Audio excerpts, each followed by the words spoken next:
Marcos 9, 17 a 29. E ele chega. Quer ver? Marcos 9, 17 a 29. Será que eu peguei certo? Peguei. Aquele jovem possesso que os discípulos tentaram tirar, está lá no 17, possesso de um espírito mudo, onde era jogado no chão, rilhava os dentes, definhava, estava indo embora, geração incrédula, me traz. Aí quando ele chegou, na hora se revolvia, e aí, o que significa aqui? Quando trouxe para Jesus, o bicho não foi embora rápido não. Porque os outros chegavam para Jesus já incomodava. Não, esse começou a revirar no chão, né? Jesus falou, achou estranho e falou com o pai: "Porém, há quanto tempo isso acontece?" Ele falou: "Desde a infância, né? Joga no fogo, me ajuda, tem compaixão da gente." Ele falou: "Tudo é possível ao que crê." Essa passagem que é linda, porque o pai responde, né? "Eu creio, mas me ajuda na minha falta de fé." Essa frase é linda, é a frase da nossa vida. Quantas vezes nós estamos diante de uma situação que você fala: "Eu creio, mas está difícil. Eu creio, mas eu estou sofrendo muito. Me ajuda na minha falta de fé para eu poder prosseguir." E aí Jesus disse: "Espírito, eu te ordeno, saia." E ele, gritando muito, saiu. O menino parecia que morreu. Jesus ergueu, levantou. E aí os discípulos chegaram falando para ele, falaram: "Seu mestre, a gente já tinha expulsado vários demônios, por que esse a gente não conseguiu?" E ele fala: "Essa casta não pode sair senão por meio de oração e jejum." Então o jejum é importante para enfrentar o diabo. Toda vez que você assistir uma notícia sobre a Câmara Federal, sobre a Prefeitura, sobre o governo do Estado, lembra que essa casta, muitas vezes, só resolve com jejum e com oração, né? Jejum não é dieta. Jejum não é dieta. É abrir espaço para Deus falar e agir, e exige um esvaziamento de si mesmo. Lá em Tiago 4, 10,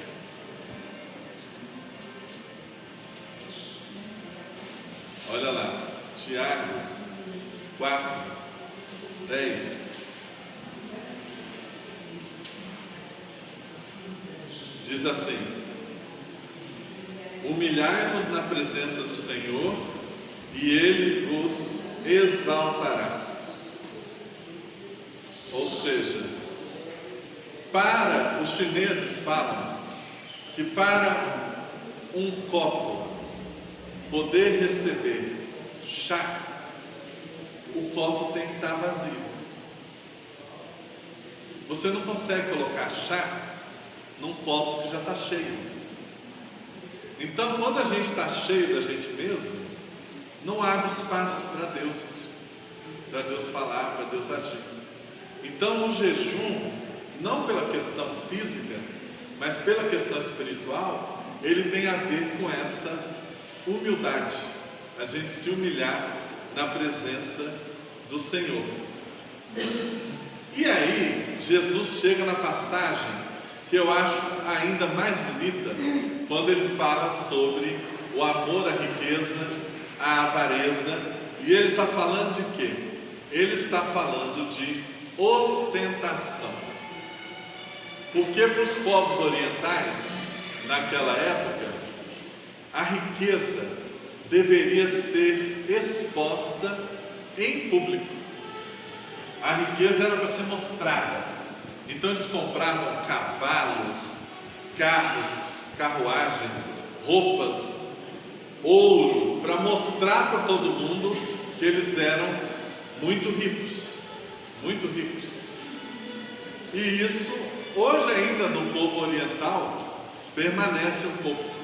Eu me lembro uma vez que eu fui no Egito e o rapaz me explicou que as mulheres muçulmanas que andam cobertas, às vezes até com burca, cobre tudo, quando elas estão só entre as mulheres e que elas tiram aquela parte de cima, às vezes elas têm colar e pulseiras de ouro no braço inteiro, para uma mostrar para a outra que ela é mais rica, que o marido dela é mais rico. Então debaixo daquelas roupas está cheio de ouro, cheio de riqueza, cheio de joias, que elas só mostram trás aonde elas podem mostrar, mas andam com aquilo para mostrar que são ricas. É parte da cultura lá. Aqui no Brasil tem também ostentação, está cheio de gente ostentando aí nas redes sociais, querendo mostrar que está muito bem de grana e tudo mais, né? Geralmente os que mostram mais são os que estão mais endividados, né? Mas são o povo que gosta de mostrar. Quando Jesus fala contra a riqueza, ele não está falando contra o trabalho. O trabalho e o fruto do trabalho é uma bênção. É digno buscar conforto e mais segurança para você e para a sua família por meio do trabalho. Lá em Provérbios 16:3, quem pode ler para nós? Provérbios 16:3.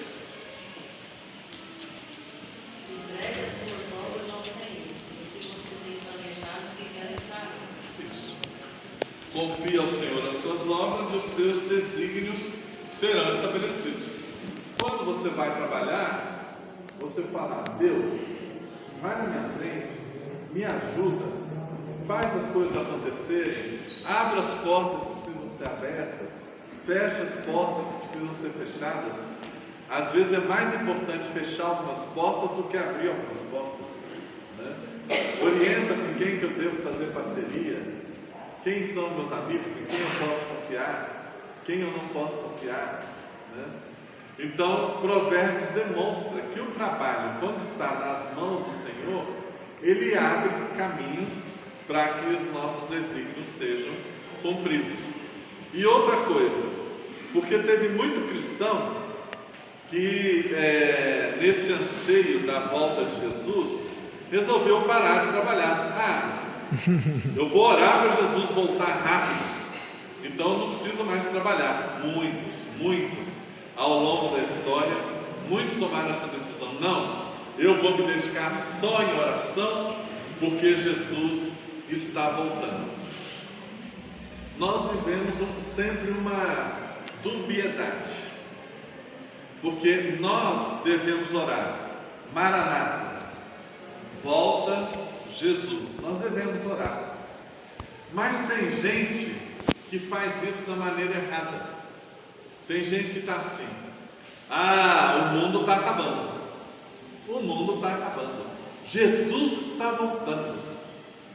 E está muito focado nisso. Geralmente são pessoas que não são felizes e que não querem ter o trabalho de ser feliz agora, porque ser feliz agora dá trabalho. Aí, como desistiu de ser feliz? Não, Jesus está voltando. Aí parou no tempo. Não quer mais se dedicar, conviver, trabalhar. Não, Jesus está voltando. E quando a gente tem medo de morrer, aí é que quer que Jesus volte rápido mesmo, porque ele está com medo de morrer. Ou, pior ainda, eu não quero que esse mundo continue a existir sem mim. Então que volta Jesus, rápido. Está errado. Nós devemos desejar que Jesus volte, mas pelas razões certas. Não é para desistir de ser feliz. Não é para desistir de trabalhar para ser feliz.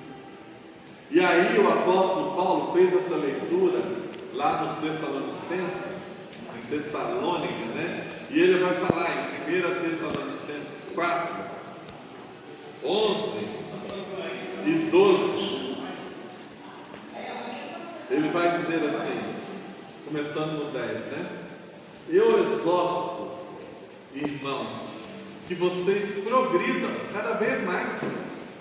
Trabalhem, tenham sucesso, alcancem objetivos, progridam cada vez mais e diligenciem para viver tranquilamente, ou seja, trabalhem para ter reserva, para você ter tranquilidade.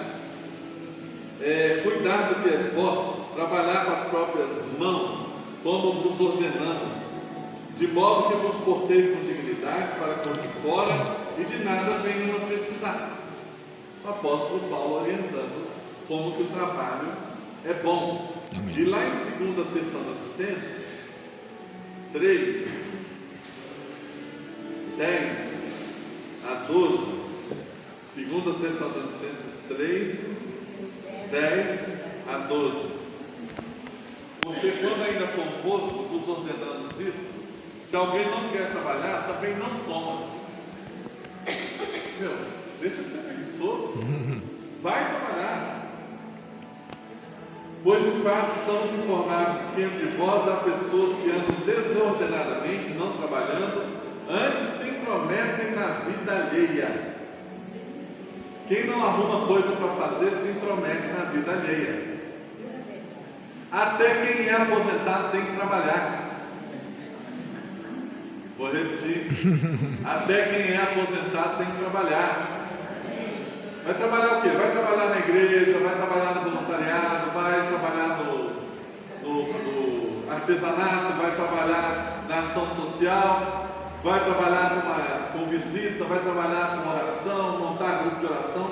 Tem que arrumar coisa para fazer. Quem fica assistindo muito a televisão está fora da vontade de Deus.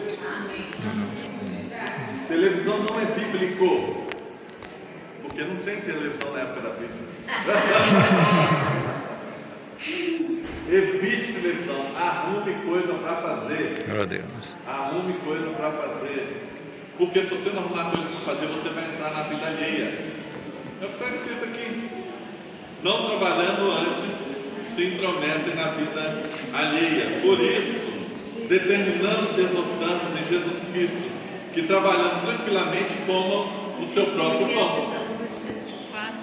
Eu estava conversando com um senhor ontem, eu estava em Salvador, da Bahia, onde eu fui palestrar, e eu conversando com um senhor que é podre de rico, e ele reclamando: minha filha casou com